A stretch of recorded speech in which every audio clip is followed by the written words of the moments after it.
तुम कब तक यूं अकेली रहोगी?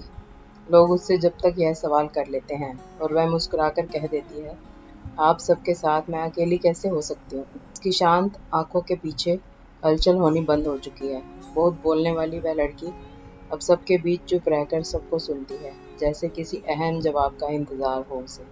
जानकी ने दुनिया देखी थी। उसकी अनुभवी आंखें समझ रही थी कि कुछ तो हुआ है, जिसने इस चंचल गुड़िया को संजीदा कर दिया है। लेकिन क्या?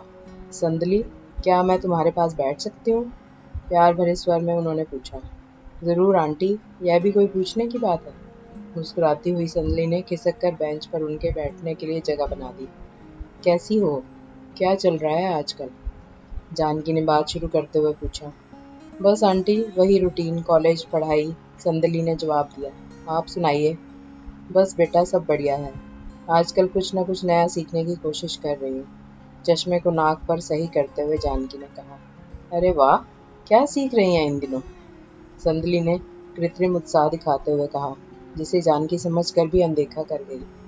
बस यही कि उन अपनों को कैसे अपना बनाया जाए, जो मुझे अपना कहते तो हैं पर अपना समझते नहीं। जानकी ने लंबी सांस भरी और चश्मा ऊपर बालों में टिकाते हुए संदली की आंखों में आंखें डालकर अपनात्व भरे लहजे से कहा। जानकी की बात सुनकर संदली की नजरें भी जानकी के चेहरे पर गड़ गई।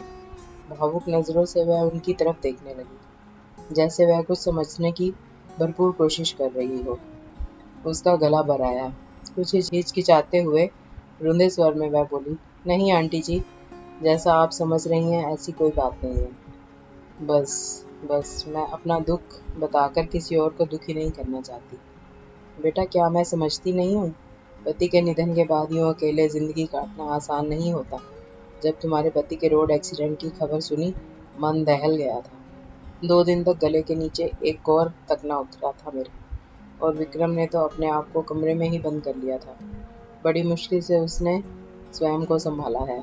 संदली अचंभित होकर बस जानकी की बातें सुन रही थी। उसके मन में उथल पुथल मची हुई थी। यह क्या कर रही हैं आंटी जी? ऐसा क्यों? मुझे कुछ समझ नहीं आ रहा। विक्रम का यूं कमरे के अंदर खुद को बंद कर लेना। Aunty ji, aunty ji, please खुलकर बताइए। आखिर आप कहना क्या चाहती हैं? उन्हें बीच में टोकते हुए विस्फारित नजरों से संदली ने पूछा। बेटी, लखनऊ से ट्रांसफर लेकर जब हम दोबारा इस शहर में आए तो तुम्हारे बारे में हमें सब पता चला। जब तुम्हारे घर गई तो पता चला तुम यहाँ हो, इसलिए तुमसे मिलने यहीं चली आई।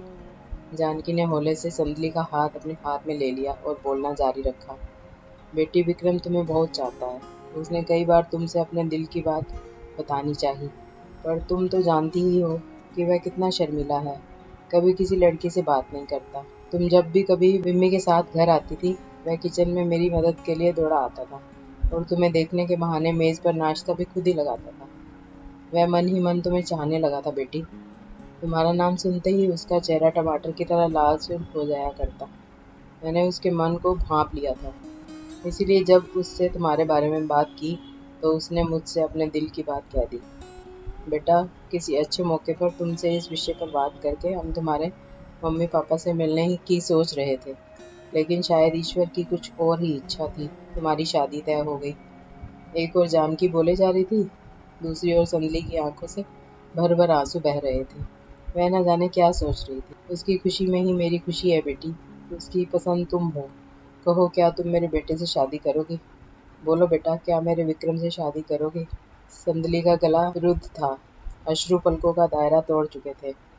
आंटी जी, जिस जिस दिन उसका एक्सीडेंट हुआ, मेरा और उसका बहुत बड़ा झगड़ा हुआ था। वह बहुत गुस्से में घर से निकला था। उसका एक्सीडेंट उसका एक्सीडेंट मेरी ही वजह से संदली के मन पर एक भार सा था। वह अपने पति के एक्सीडेंट का जिम्मेदार खुद को मान रही थी। नहीं नहीं बेटी, तुम यह क्या कह रही हो? उसकी मौत की जिम्मेदारी तुम नहीं हो। अपने मन से यह बोझ उतार दो। संदली बेटा, जीवन और मृत्यु उस ऊपर वाले के हाथ में है। वह सबको गिनकर सांसें देता है और सांसें पूरी हो जाने के बाद वह उन्हें अपनी शरण में ले लेता है। इसमें तुम्हारा कोई दोष नहीं। यह सब किस्मत का खेल है बेटा। संदली वहीं बैठ गई और काफी देर तक जमीन में अपना सिर गिराए रोती रही। जानकी चाहती थी कि संदली आज जी भर कर रो ले, ताकि उसका दर्द पिघल कर पूरी तरह से बह जाए। इसलिए उसने भी उसे रोने से नहीं रोका। रो ले बेटा, आज जी भर कर रो ले। क्योंकि मैं नहीं चाहती कि मेरी होने वाली बहू की आंखें दोबारा कभी नम हो।